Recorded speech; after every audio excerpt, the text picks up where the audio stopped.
नमस्कार, one India Hindi में आपका स्वागत है और मैं हूं आपके साथ विवेक। न्यूज़ एक्सप्लेनर में आज बात करेंगे हाइब्रिड वॉरफेयर की और जानने की कोशिश करेंगे कि क्या पेगासस भी हाइब्रिड वॉरफेयर का ही एक हथियार है, क्योंकि ये वो हथियार है जो दुश्मन देशों से लड़े बिना ही उन्हें नुकसान पहुंचा सकते हैं। पेगासस मामला कुछ ऐसा ही है। पेगासस जासूसी कांड इन दिनों भारत ही नहीं पूरी दुनिया में सुर्खियों में है। अमेरिका और अन्य देशों में सरकारी संगठनों और कारोबार पर हुए रैनसमवेयर अटैक के बाद वॉशिंगटन और मॉस्को में भी आरोप प्रत्यारोप का दौर तेज हो गया है।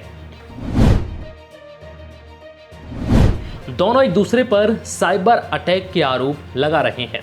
विदेशी एक्सपर्ट इसे हाइब्रिड वॉरफेयर का एक हिस्सा बता रहे हैं, जिसका मकसद दुश्मन देश को अंदर से खोखला करना है। वहीं भारत में पेगासस जासूसी कांड भी स्पाईवेयर अटैक ही है, जो एक तरह का हाइब्रिड वॉरफेयर है। चलिए आपको बताते हैं कि हाइब्रिड वॉरफेयर क्या होता है, किन देशों पर इसका इस्तेमाल करने का आरोप है और सबसे बड़ी चीज वो ये कि भारत समेत अन्य देश इससे निपटने के लिए क्या तैयारी कर रहे हैं। हाइब्रिड यानी किसी चीज का मिक्सचर, आसान भाषा में कहें तो अलग अलग चीजों का अचार। इसी तरह हाइब्रिड वॉरफेयर भी अलग अलग तरीकों से युद्ध लड़ने की स्ट्रेटजी है। इसका मतलब है कि आप दुश्मन देश के साथ खुले तौर पर जंग नहीं करते, बल्कि इनडायरेक्ट तरीकों से उसे नुकसान पहुंचाकर कमजोर करते हैं।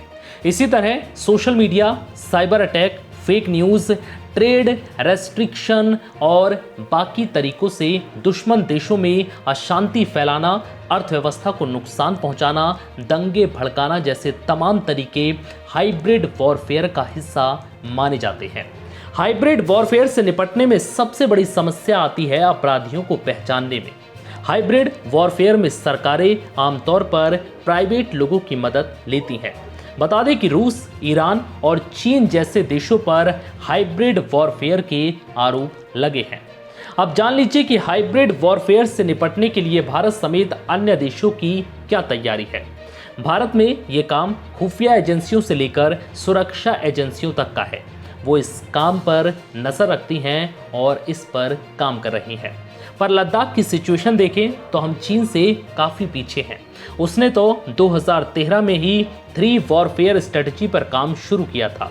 नई दिल्ली स्थित think tank national security council secretariat की पूर्व डायरेक्टर तारा कार्था का कहना है कि चीन की स्ट्रेटजी साफ है, देश और बाहर लोगों की राय बनाना, साइकोलॉजिकल वॉरफेयर के जरिए दुश्मनों को यकीन दिलाना कि ताकतवर चीनी सेना के सामने वो टिकेगा नहीं, और लीगल वॉरफेयर की मदद से वो अपने दावों को मजबूती देता है, फिर चाहे मामला दक्षिण चीन सागर का हो या लद्दाख का। हाइब्रिड वॉरफेयर के बढ़ते खतरों के बीच अलग अलग देशों ने इससे निपटने की तैयारियां भी की हैं। यूरोपियन यूनियन ने हाइब्रिड फ्यूजनल सेल बनाया है। इसका काम साइबर अटैकों से निपटने के लिए देशों के बीच रणनीति तैयार करना है। साथ ही अलग अलग इंटेलिजेंस रिपोर्ट के आधार पर यह ग्रुप देशों को उनकी डोमेस्टिक पॉलिसी पर सलाह भी देता है। फिलहाल इस वीडियो में इतना ही। नमस्कार।